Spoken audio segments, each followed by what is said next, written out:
నమస్తే శ్రీమాత్రే నమః శ్రీ గురుభ్యో నమః.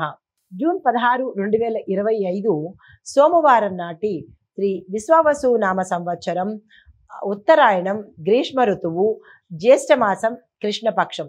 ఈరోజు సూర్యోదయ సమయము తెల్లవారుజామున 5:45 సూర్యాస్తమ సమయం సాయంత్రం 6:48. ఈరోజు తిథి పంచమి మధ్యాహ్నం 3:28 వరకు, తదుపరి షష్ఠి తిథి ప్రవేశము. ఈరోజు నక్షత్రం ధనిష్ట రాత్రి 1:03 వరకు, తదుపరి శతభిష నక్షత్ర ప్రవేశము. వర్జం తెల్లవారి 5:01 నుంచి 6:38 వరకు. దుర్ముహూర్త సమయం మధ్యాహ్నం 12:42 నుంచి మధ్యాహ్నం 1:34 వరకు. తిరిగి మరల మధ్యాహ్నము 3:19 నుంచి సాయంత్రం 4:11 వరకు దుర్ముహూర్త సమయం ఉంది. తదుపరి రాహుకాలము ఉదయం 7:23 నుండి ఉదయం 9:01 వరకు. యమగండ కాలం ఉదయం 10:39 నుంచి మధ్యాహ్నం 12:16 వరకు. బ్రహ్మముహూర్త సమయం తెల్లవారుజామున 4:09 నుంచి 4:57 వరకు. అమృత గడియలు మధ్యాహ్న సమయంలో 2:42 నుంచి సాయంత్రం 4:19 వరకు. అభిజిత్ ముహూర్తం ఉదయం 11:50 నుంచి మధ్యాహ్నం 12:42 వరకు. ఇది నేటి పంచాంగం. నమస్తే. తదుపరి రాశి మకర రాశి.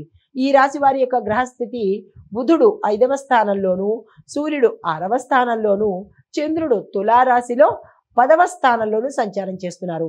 ఈ సంచార ఫలితాలు ఉద్యోగ వ్యాపార రంగాల్లో పురోగతి, విజయము, ధనము, గౌరవము దక్కే అవకాశం కనబడుతోంది. తరువాత సంతాన పరంగా చూసుకున్నట్టయితే సమస్యలు కొంత తగ్గుముఖం పట్టే అవకాశం కనబడుతోంది. అధికారులు మీకు సహాయ సహకారాలు ఈరోజు మీకు అందివ్వబోతున్నారు.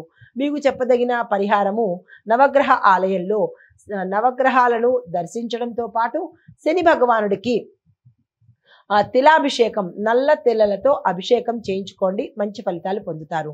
తదుపరి రాశి కుంభరాశి.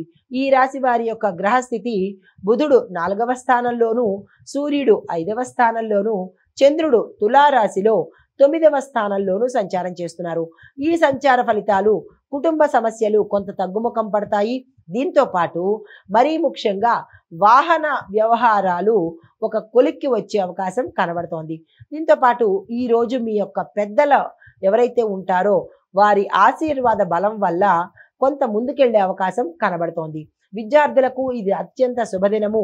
వృధా చేసుకునే ప్రయత్నం చేసుకోకండి. మీకు చెప్పదగిన పరిహారము గణపతి ఆలయంలో పూజ చేసుకున్నట్టయితే, మీ పేరిట ఏదైనా పూజ చేయించుకున్నట్టయితే సానుకూలమైన ఫలితాలు పొందుతారు. తదుపరి రాశి మీనరాశి. ఈ రాశి వారి యొక్క గ్రహస్థితి బుధుడు 3వ స్థానంలోను, సూర్యుడు 4వ స్థానంలోను, చంద్రుడు తులారాశిలో 8వ స్థానంలోను సంచారం చేస్తున్నారు. ఈ సంచార ఫలితాలు ధైర్యంతోనూ సాహసంతోనూ మీ సమస్యలను ఈరోజు మీరే సాల్వ్ చేసుకునే స్థితికి వస్తారు. దీంతో పాటు కుటుంబంలో మిశ్రమ ఫలితాలు గోచరిస్తున్నాయి. పెద్దగా చెప్పుకోదగినంత మంచి లేదు, అలాని చెడు ఫలితాలు లేవు. ఈరోజు సామాన్యంగానే ఉండబోతోంది. అయితే శారీరకంగా మీకు అలసట ఎక్కువ అవడము, జీర్ణ వ్యవస్థకు సంబంధించినటువంటి సమస్యలు వచ్చే అవకాశం కనబడుతోంది. జాగ్రత్తలు తీసుకోండి. మీకు చెప్పదగిన పరిహారము హనుమాన్ చాలీసా పఠించండి.